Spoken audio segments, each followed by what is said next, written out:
Well, Discovery has posted a 14% rise in full-year earnings boosted by premium income from new business. South Africa's largest health insurer saw diluted normalized headline earnings per share totaling 416.9 cents. Joining us now to unpack the numbers further is Adrian Gore, CEO of Discovery. Thanks so much, Adrian, for joining us this afternoon. Let's start off with a look at those headline numbers. As I said, normalized headline earnings per share up 14%. That includes your one-off items like the acquisition of Standard Life Healthcare and your increased stakes in Pru Health and Pru Protect as well. Take us through the year that was for the company, but factoring in your growing business. Well, I think the year has been, remarkably successful.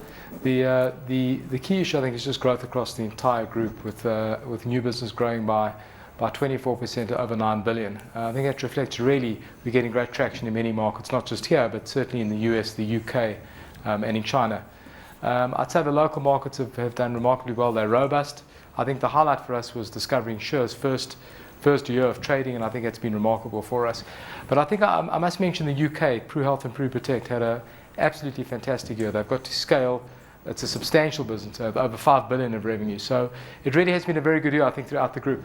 Of course, we caught a bit of your conversation on CNBC, a worldwide exchange, where you did touch on your global operations. If we bring it back home to South Africa specifically, I mean, being highlighted is that the numbers today have been boosted by new premium income, that up 24%. So it's important to take a note of the fact that you are growing your slice of the pie. It's not just increased premiums that are having an impact here, right? No, absolutely. I think the fundamental Discovery approach is about building new businesses that eventually come on stream and emerge. So something like Discovery Insure, down the line is going to come on stream and dramatically add to the group. So I do think that 24% is a function of that process. And that is a Discovery approach. It's not easy to do, but if you can achieve it, I think it generates great value for society. Having said that, though, let's make a distinction on a like-for-like basis, and using a like-for-like comparison on a year basis, not including these new business areas. So looking at new business actually written.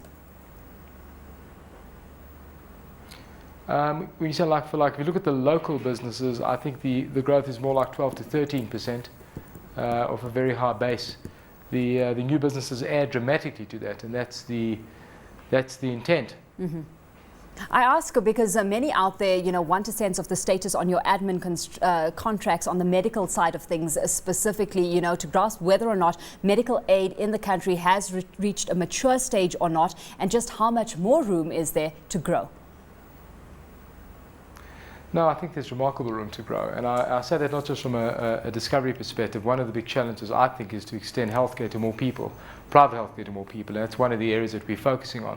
So the growth ironically, the growth of Discovery Health and the Discovery Health medical schemes accelerated. The growth year on year in total has grown by 6%. So over millions of people, that's a massive growth rate. So we are not seeing a slowdown in growth, quite the opposite. And I hope that we can find solutions to make healthcare more affordable and we can grow to more people. So I think there's fantastic opportunity, and it's limited by ability, frankly. Let's address the issue of affordability. I mean, as you grow, you've pushed this agenda through in terms of getting more people onto Discovery Health. How tricky has it become to push through price increases? How tricky is that initiating contribution hikes specifically, or do you rely on this being health insurance specifically becoming more of a defensive adopting a defensive nature in an economic downturn? It's always tricky. I mean, our role is to make healthcare affordable, and therefore ignoring business and numbers, at the end of the day, we have to make healthcare affordable. And people struggle to afford it. So it's our fundamental task. Putting through rate increase each year is always a tricky issue. And the difficulty is, and I tried my best in our presentation today, to explain that healthcare has kind of a base inflation rate of price inflation plus 3 or 4%. That's what we've seen, and that's what's driven by the demographics. So it's always a tricky thing. Having said that, though, if you look at the actual growth rate of the Discovery Health medical scheme and you look at the lapse rate, very few people leave, and at the same time, people don't buy down their benefits during the year. While it's very difficult, it's remarkably robust. So people do value healthcare at a systemic level, and we've got to work harder to make sure it's affordable. Yet you're also focusing on areas that are sensitive to economic cycles. The life insurance business, of course, are one of them. The challenges that brings to your business stable? Well, life insurance is maybe less negotiable, is more negotiable in healthcare in people's minds. So I think it is affected more by the economy. But in reality, our focus on the life insurance side is around using Vitality to make people healthier. So the real focus on our life insurance business is trying to get quality in terms of getting people healthy and getting a risk pool that in fact is better. The results I think over the year have been staggering. The growth has been strong. The mortality profits reflecting people's health status has been fantastic. So while I think it is more cyclical, maybe the performance has been remarkable in this environment. Let's take a look then at your global operations now. You touched on earlier that the UK business is turning around, is turning towards profitability. How sustainable is that given the economic woes we talk about on a daily basis over in the Eurozone territories? Well, the performance of our Pru joint venture has been staggering. The business does 5 billion of revenue, profit of 300 to 400 million. So it's become a very big business.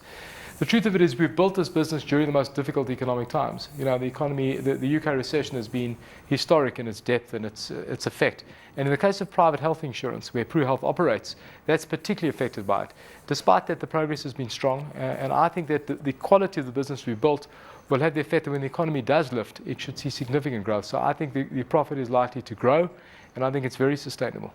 Looking at some of the commentary that's come through in your results today, work done over the past full year positions Discovery strongly for continued growth and profitability in the future. What kind of plans do you have down the pipeline? Because a lot of your global ventures now are done so via partnerships. Even the US, you've adopted more of a partnership stance as opposed to going it alone. Well, I think, embedded in Discovery now, businesses like Discovery and Sure, I think, have great growth potential. But in other markets, our view has been that unless you're dramatically capital rich, with US-style balance sheets and you're prepared to risk that, our approach has been to use our unique business model and partner with really big companies like Ping An or like Humana that give us exposure to huge upside, but without having that kind of risk. So I think if we do get it right, the signs are that it's coming that way. I think the ability to build great scale of a small South African base is real. And I think that's a very different business model, but one that we think offers appeal. And I think you can only do it if you have a model that other companies want to use.